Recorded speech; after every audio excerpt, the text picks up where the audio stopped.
당국이 확진자가 너무 많아지게 될 경우에는 모든 분들에게 PCR 검사를 하게 하는 게 아니라 60대 이상과 60대 이하 중에서 기저질환이 있어서 고위험군에게 먼저 PCR 검사를 하게 하겠다 그랬잖아요. 이것은 제가 뭐라 그랬죠? 이것은 먹는 치료제를 처방하기 위함인 조치이기도 하다 그랬잖아요. 그러면 어떻게 되냐 하면은 국민 정서는 백신 접종을 안 한 60대 이상에 대해서 다소 정서가 안 좋기 때문에 왜 그분들에게 먹는 치료제를 먼저 드려야 되나 이런 논란이 있을 수도 있습니다. 그런데 우리 방송에서 말씀드린 게 뭐냐 하면은 이런 고위험군들, 특히 백신 접종을 안 하신 분들에게는 60대 이상인 경우에는 먹는 치료제를 먼저 투약을 해야 된다. 이 말씀을 드렸잖아요. 그래야 그분들을 첫째 구할 수 있고 두 번째는 이분들이 위험에 빠져서 위중증화가 되면은 의료 체계를 압박을 시킬 수가 있다는 거죠. 그러면은 비용은 비용대로 들고 또 의료 체계 압박으로 인해서 다른 분들에게 이제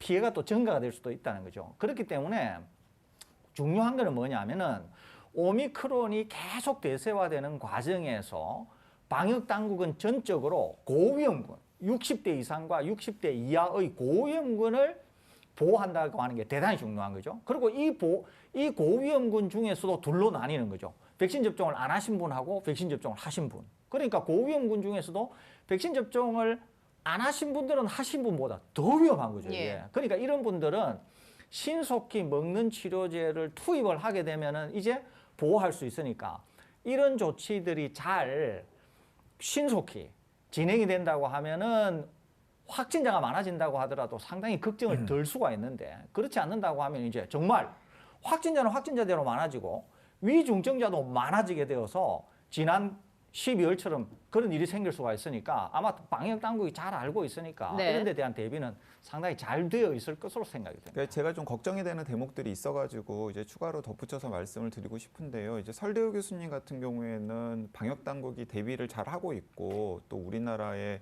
여러 가지 상황들을 생각해 보면 오미크론이 지역사회에 유행을 하더라도 하루 확진 환자가 12,000명 정도 이상 나오는 것은 어려워 보인다라고 비교적 낙관적인 견해를 말씀을 하셨습니다. 그런데 이제 우리나라 이제 여러 이제 전문가 팀들이 시뮬레이션을 하고 있어요. 근데 이제 시뮬레이션을 보면은 그보다는 조금 비관적입니다.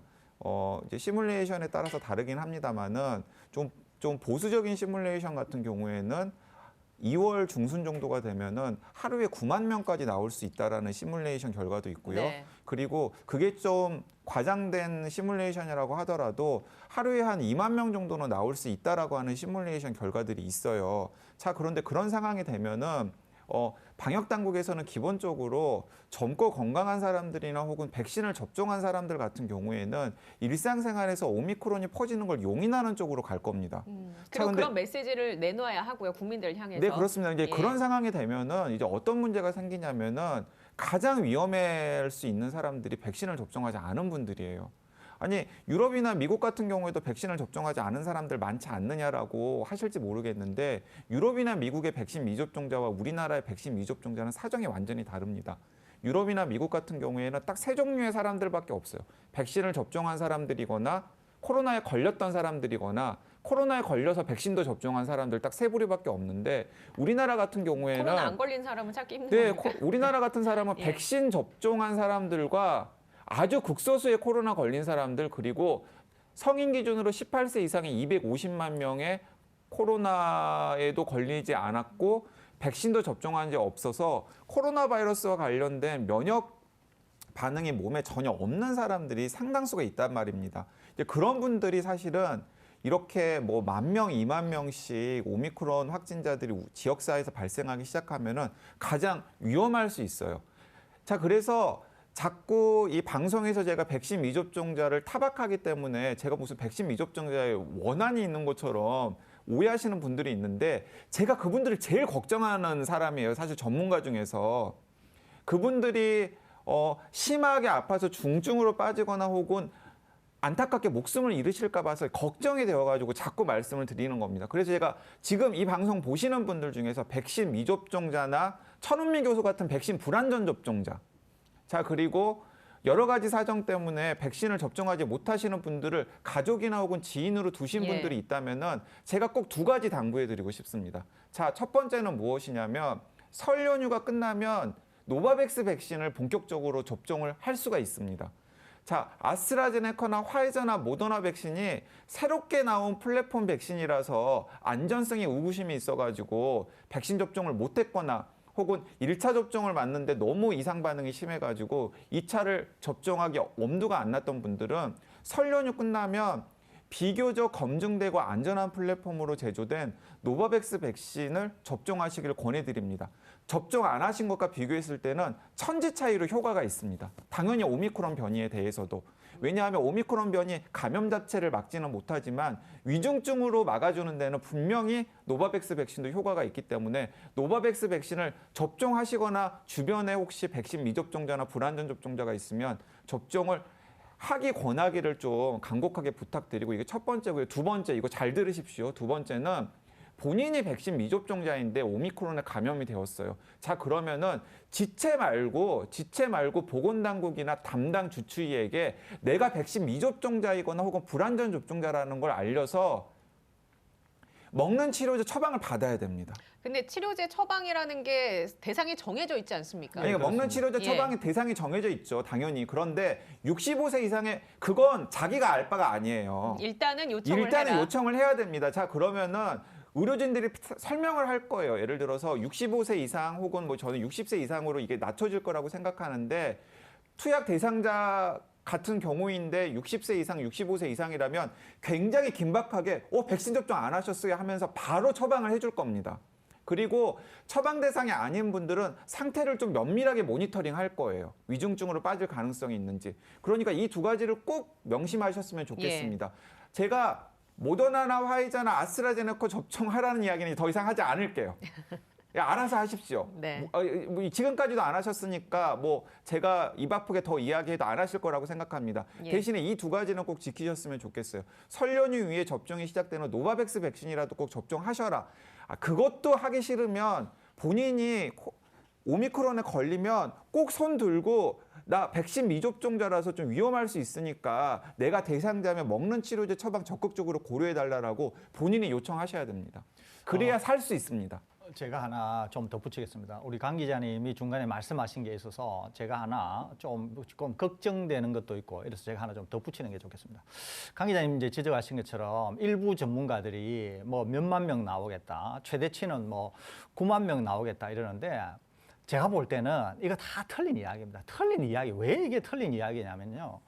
이 전문가라고 하는 사람들이 시뮬레이션을 돌리는데 이 시뮬레이션이 제가 볼 때는 상당히 않습니다. 이게 왜 얼토당토하느냐 하면 이거예요. 이제 강 기자님도 지적하셨는데 우리나라는 자연 감염, 자연 회복이 적다. 그리고 18세 이상 백신 미접종자가 250만 명 정도 된다. 이런 말씀을 하시지 않습니까? 그런데 제가 여러 차례 말씀드리는 것처럼 오미크론이 완전히 대세화가 될 경우에는 병원성이나 여러 가지를 감안할 때 고위험군을 보호하는 게 제일 중요하다. 여러 번 말씀드렸잖아요. 그러면 18세 이상 성인에게서 백신 접종 안 한 분이 250만 명이면 여기에서 60대 이상하고 60대 이하에서 기저질환이 있는 고위험군을 다시 추리면은 250만 명보다 훨씬 적을 거예요. 숫자는 우선 하나. 두 번째는 한번 보자고요. 우리 방송에서 제가 말씀드린 게 자연 감염, 자연 회복이 면역을 만드는 거는 백신 접종하고 똑같다 그랬잖아요. 두 가지 차이가 있는데 하나는 만드는 면역의 크기가 다르다는 거하고 두 번째는 안전성이 다르다고 제가 말씀드렸지 않습니까? 똑같은 거예요. 그러면 우리는 자연 감염, 자연 회복은 비율이 굉장히 낮을지라도 백신 접종한 것이 굉장히 높은데 이 시뮬레이션을 돌리는 소위 전문가라고 하는 사람들이 이런 거는 깡그리 무시하고 우리나라는 자연 감염 제보, 자연 회복이 적다.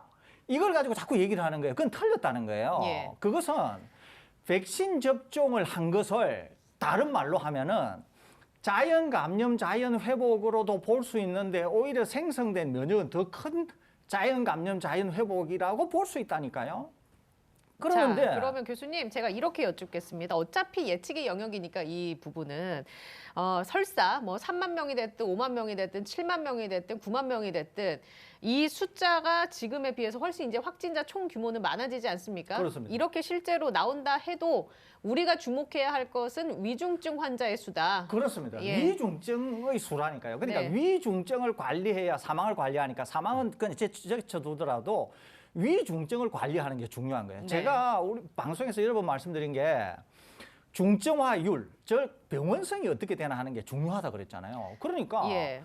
아무리 하루에 100만 명의 확진자가 쏟아져도 한 명이 위중증이 안 된다고 하면 아무 걱정할 필요가 없는 거잖아요. 그러니까 과연 네. 9만 명이 나오든 몇만 명이 나오든 상관없이 위중증화율이 어떻게 되나 하는 것이 훨씬 중요하다니까요. 그러는데 계속 지금 얘기하는 것이 방금 말씀드린 그런 어떤 백신에 대한 게 아니라 자연 감염 회복이 어떻다고 하는 거를 얘기를 하면서 확진자가 얼마나 나올 거라고 하는 이런 것들이 국민 일반에게는 토움이 안 된다니까요. 이런 것들은 학술 대회나 전문가들이 모여서 심각한 그러니까 심각한 논쟁거리가 될 수 있는 것이지 뭐 툭 하면은 뭐 시뮬레이션을 돌렸더니만 얼마가 나온다 그래가지고 제가 말씀드렸잖아요. 중요한 거는 위중증화율과 네네. 위중증자라니까요. 그렇기 그런데 때문에 그런 점에서 우리가 좀 이해해야 예. 되지 않을까 하는 생각이 듭니다. 뭐 저도 뭐 설대호 교수님께서 전망하신 예측이 맞기를 뭐 희망을 하면서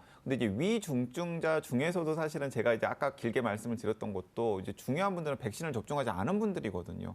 백신을 접종하지 않은 분들 중에서 60세 이상과 그리고 기저질환을 가진 분들 중에서 위중증으로 갈 가능성이 높은데 어쨌든 간에 그 분들이 지금 있단 말이에요. 예. 그렇기 때문에 오미크론의 유행 상황이 안 좋아지면은 1차적으로 그분들이 피해를 볼 가능성이 있고 그분들이 위중증 환자 숫자 증가로 이어져 가지고 네네. 의료 체계를 압박할 가능성이 되기 때문에 이제 그분들은 진짜 아까 제가 당부드렸던 거 꼭 일상생활에서 명심하셨다가 옮기시면 좋겠고요. 그리고 우리나라에서 확진자 규모에 따라서 오미크론에 따른 위중증 환자들이 어느 정도 생길 것인지는 저는 한 앞으로 3주 정도가 지나면은 데이터가? 판가름이 날 것으로 예. 보입니다. 왜냐하면 우리나라 데이터들이 쌓이기 때문에 저는 그때 되면은 진짜 설대호 교수님의 예측이 정확하게 맞아가지고 좀 우리들이 네. 좀 웃으면서 여유 있게 다음 스텝을 좀 예측할 수 있었으면 좋겠습니다.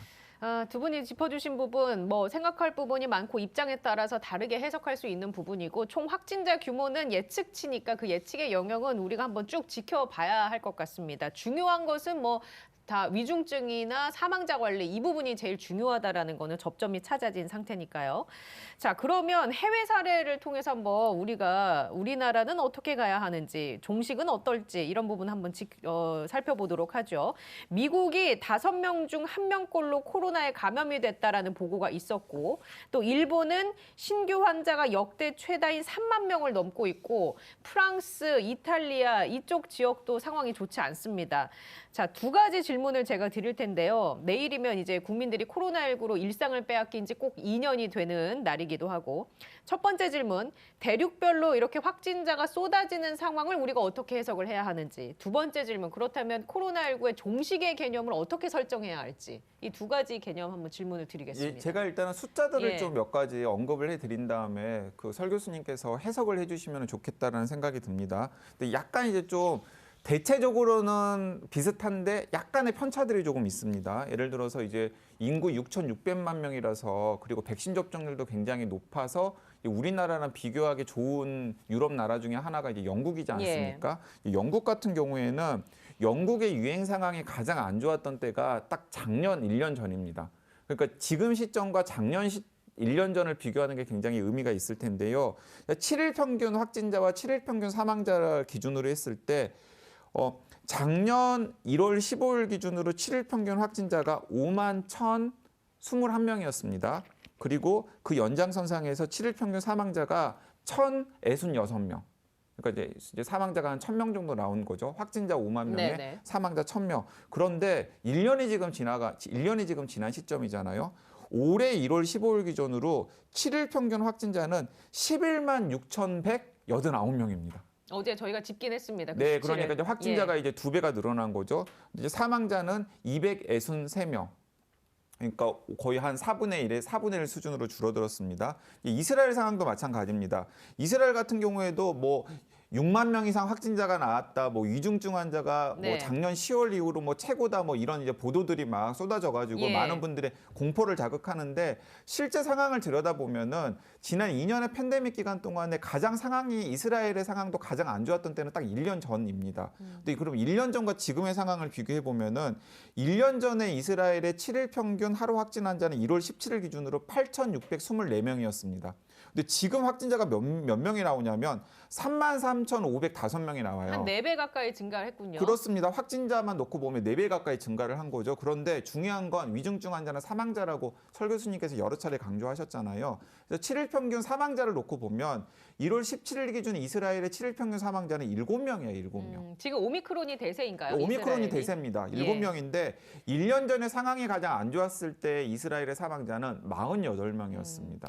자, 마이크 조님께서도 어제 방송을 보시고 이스라엘 오미크론 상황과 우리나라 상황을 비교해 보면 어떨지 궁금하다라고 의견 주셨는데 일단 지금까지 수집된 데이터로는 이스라엘 확진자는 평균 7일 평균으로 약 3만 명 정도 나오고 있고 사망자는 한 10명 부근으로 발생을 하고 있다. 뉴시스 네, 그러니까 작년에 1년 전과 비교를 하면은 확진 환자는 4배 가까이 늘었는데 사망자는 오히려 7분의 1 수준으로 줄었다라는 거죠. 네. 제가 이제 한 나라만 더 이제 짚어보겠습니다. 근데 영국이나 이스라엘 같은 경우는 작년과 비교했을 때 상대적으로 상황이 좋아 보이죠. 예. 그런데 상황이 꼭 좋다라고 할 수 없는 나라가 있긴 있습니다. 미국이 그렇습니다. 미국의 수치도 저희가 어제 짚긴 했습니다. 네, 그러니까 예. 이제 미국 같은 경우에는 문제가 되는 게 무엇이냐면 사망자가 작년에 가장 안 좋을 때 하루 평균 사망자가 3,307명이었는데 지금 사망자가 1,900명이에요. 그러니까 작년 정도는 아니지만 작년에 3분의 2 정도의 예. 사망자는 지금 나오고 있는 상황이라는 거죠.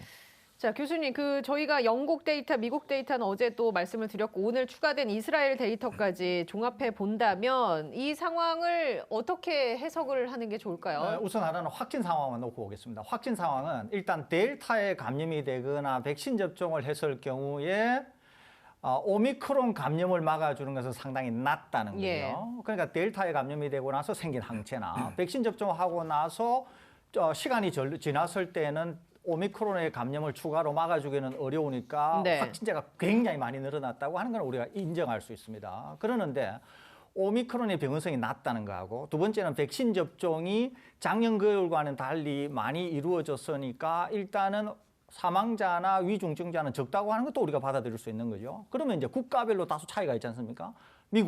미국인 경우에는 이제 주별로 좀 다릅니다. 어떤 데는 치료를 좀 더 용이하게 받을 수 있는 데가 있는가 하면 어떤 주는 자기 돈으로 내야 되고 뭐 이런 게 있거든요. 그렇기 때문에 미국인 경우에는 우리가 생각하는 시스템과 미국의 의료보험 시스템이 완전히 다르다는 거죠. 예. 그러니까 미국은 오히려 감염이 되어서 적극적인 치료, 신속한 치료를 받기가 굉장히 어려운 국가입니다, 이게. 그러다 보니까 희생이 다른 나라들에 비해서 좀 더 많이 날 가능성이 있는 거죠. 거기에다가 기본적으로 비만, 기저질환 이런 것들이 많기 때문에 미국은 상황이 다소 그런 점에서도 우리가 재해석할 필요가 있다는 거죠. 그러니까 다른 국가들에 대한 거하고 이제 우리나라로 가져오게 되면 우리나라는 지금 방역 시스템과 치료 시스템이 그런 나라들보다 훨씬 상황이 좋다는 거 아니에요? 그다음에 또 하나는 기저질환이라든지 비만이라든지 이런 비율도 굉장히 낮다는 거죠. 거기에다가 어제도 말씀드린 것처럼 먹는 치료제가 전 세계에서 1차적으로 공급된 국가가 우리나라라고 말씀드렸지 않습니까? 그러니까 향후로는 모든 걸 감안한다고 하더라도 치료제를 적극적으로 쓰게 될 경우에는 상황이 더 좋아질 수가 있다는 거죠. 그러니까 영국이나 이스라엘이 상황이 굉장히 좋은데 이 나라들보다 우리는 더 좋아질 가능성이 있다는 거죠. 예. 그러니까 첫째, 확진자는 상당히 많이 나올 가능성이 있다. 그럼에도 불구하고 위중증 사망은 상당히 낮아질 가능성이 있고 좋은 결과를 이미 보여주고 있는 영국, 이스라엘보다 우리는 상황이 더 좋은 곳으로 움직여갈 것으로 예상된다. 네. 제 평가는 그렇다는 말씀 덧붙여드립니다.